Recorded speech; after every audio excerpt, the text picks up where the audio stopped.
Okay, let's head in here. So see, we have doorways all around. That's an important part of the construction of this building. We have a doorway on each side. On the other 3 sides, that one's only half open, okay? So I mentioned, let's talk a little bit about ambient temperature, okay? So right at the moment, you're kind of seeing the space in the flock. So 427 birds. As you can see, they don't quite have the entire 30-foot by 30-foot space. We've done a couple things. We've put a short wall here to give us some working area and storage area as we walk into the building, okay? And we got a water spigot there, so our feed's stored there, gives us room to work in here. And we've pushed the birds over away from this north wall a bit and made this wall of yellow crates there for a temporary wall in order to give us room to open and close that set of doors, because they open inward instead of outward like the rest of them. Now when this flock started, so you can see the amount of space we're giving them now. When this flock started, there was a short wall about here, the length of the building, and well, over a little further, probably where this line of feeders is, and the birds had just that space, okay? And that's because we could utilize the heat lamps and target warmth at them, because when they had just moved in, they wanted it. So this is going to lead right into what I want to talk about, ambient temperature.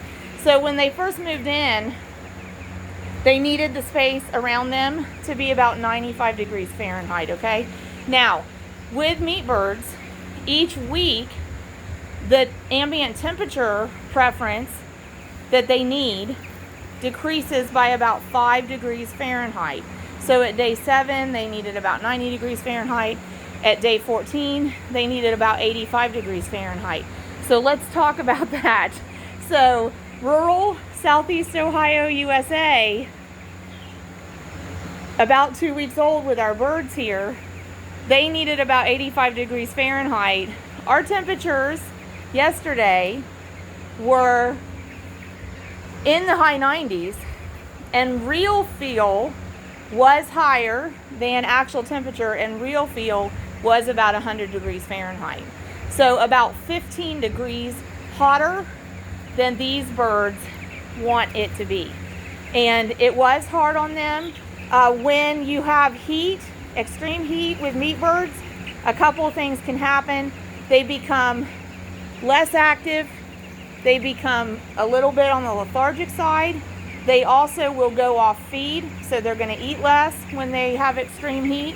And if they refuse to move around their space, they're also going to get less water, which is a double whammy, because when they're hot, the number one thing we need to happen to let their bodies accomplish thermoregulation and to help them stay as cool as possible is they need to stay really well hydrated, all right? So high temperatures are very, very hard on meat birds. In fact, yesterday, when the real feel was 100 and our birds needed 85 degrees Fahrenheit, the only things that we could do for them to help them with our resources were to make sure we had all the doors open so that they had as much airflow and air exchange and air movement as possible in here. We also have 3 fans running there, one there, one there. And we actually have 3 running on the other side of the short wall, which, with it being that open grid system, since it's a transport crate, that allows the air to pass through it. So having all those fans running accentuates the air movement in this building, okay? And then the only other thing, here they come. The only other thing we can really do to help them is to just continue to observe them, move them around to water, and hope that, they are drinking enough. And then also, the last thing is we can keep the bedding in good condition, okay? And put some fresh bedding on it. So we had kept the bedding loosened up for them so that they could dust bathe in it, and that helps them stay cool. Like there's one that is dust bathed down into a little bit of a wallow, and that helps them be comfortable as well, okay?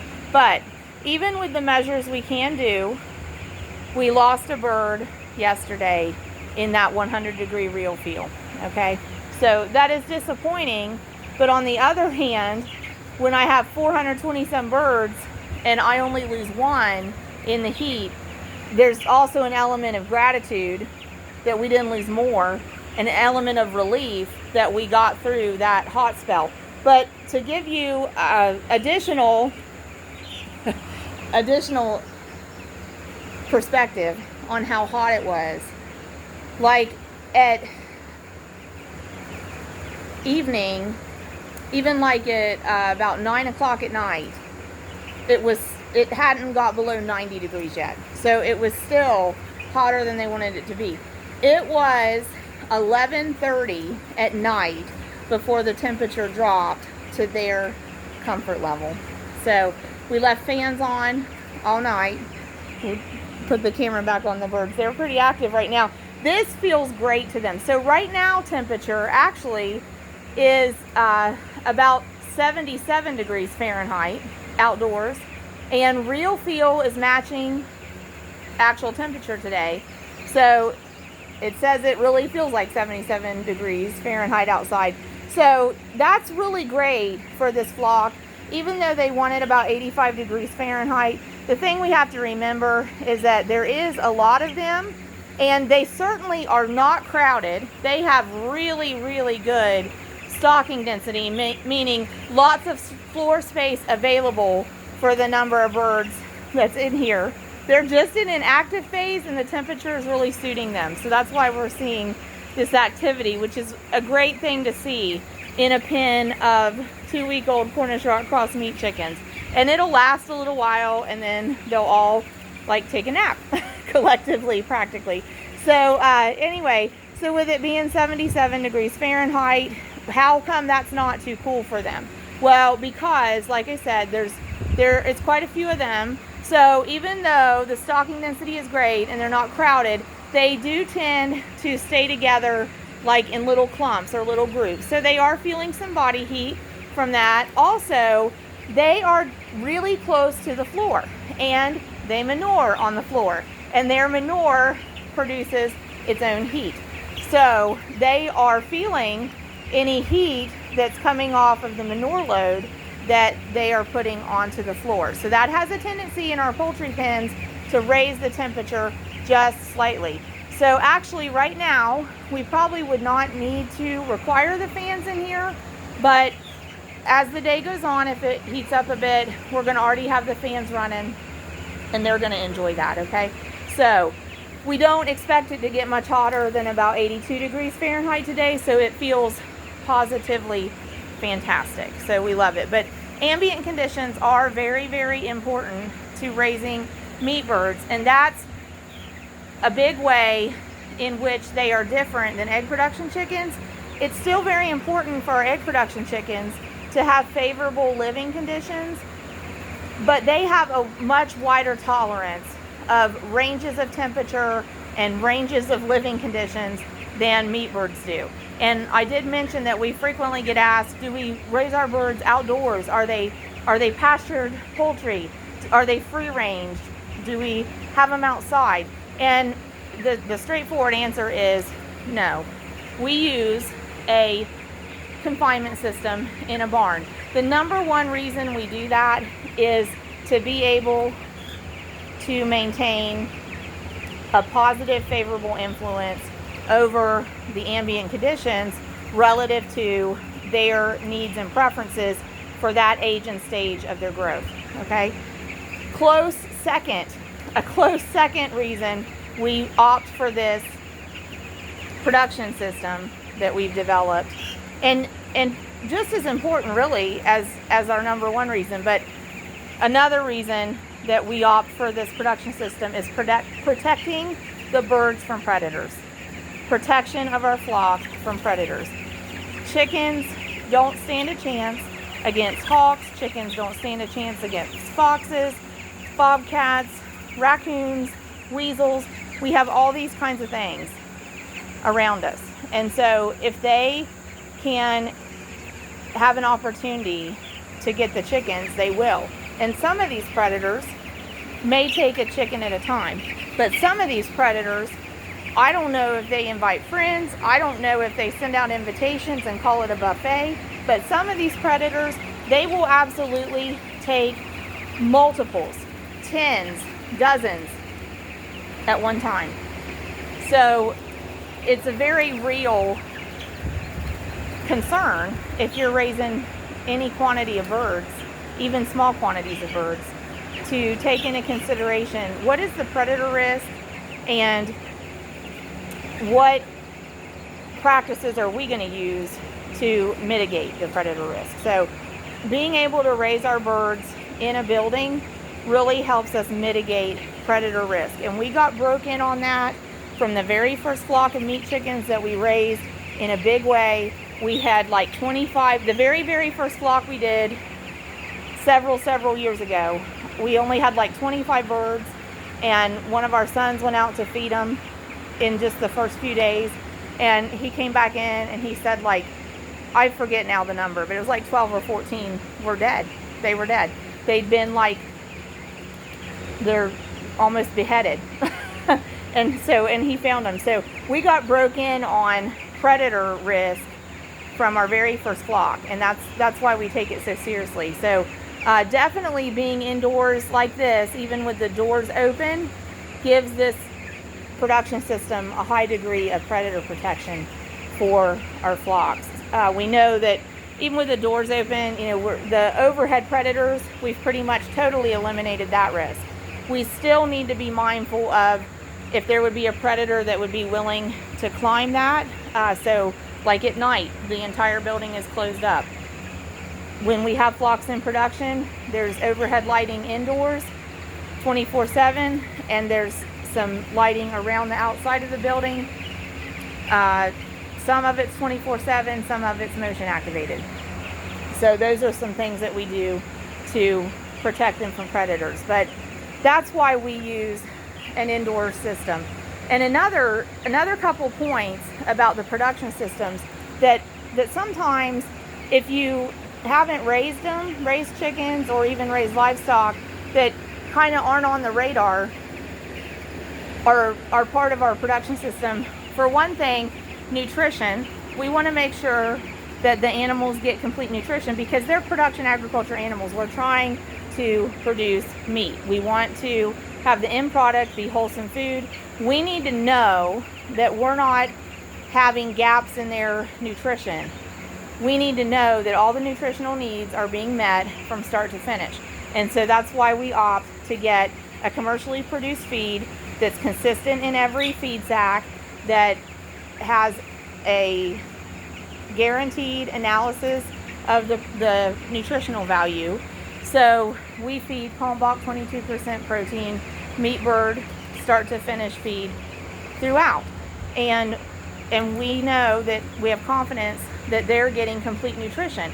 So if you throw into that mix part of their time being outside, and they go, yes, they'll go out and they'll forage some, and they'll find other sources of protein, and they'll forage some, but it's also kind of like us. If we can fill up on snacky things, then sometimes we don't eat the wholesome, complete nutrition things. They're a little bit the same way, all right? So we know that if the food that they eat is complete nutrition, and we know that we're providing it round the clock for them, we know that they're going to go to that feed, they're going to consume it, and they're going to have all of their nutritional needs met. And that's exactly what we want, because in the long run, for producing meat, that's the best formula. So another thing that has to do with using the indoor system is the stress level too with chickens. It's often not realized that, like with meat birds, constantly moving them around creates a stress factor in their lives. So like if every morning or sometime during the day we took that panel down and wanted to move this whole flock out, we would have to herd them out of here and make them go outside And then we would also need to provide feeders and waters all outside here for them, because there's not enough nutrition out there for them to eat. Even if we moved them to a different spot every day, they need more nutrition than they can consume from just foraging out there. So we'd have to have feeders and waters out there. So we'd have to either move all these or have twice the supplies. And plus, when they get out here, we have much less way to help them with ambient conditions. So when the sun moves overhead and the sun is all streaming down here and beating down on them, with a meat bird, their first reaction isn't to get out of the sun.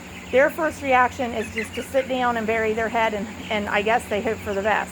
And then they can end up overheating, kind of baking in the sun. So, you know, when we keep them in, we totally mitigate that problem with so much fluctuation in the ambient conditions that we can't use some kind of targeted response to help them. So when we have them in here, we know that they're not getting overwhelmed by overpowering sunlight. We know that if the temperature is cold, we can work with heat lamps to give targeted warmth. We know that if the temperature is warm, we can attempt to work with some fans and some other practices to give some targeted cooling. So we opt for this production system where they are in the barn. So it's interesting that we get asked that a lot. And here's the last point on that people seldom think of. Like these chicks, they have to have about 95 degree Fahrenheit temperature at the beginning. So there's no way that any producer can move in a flock of chicks and start them outdoors.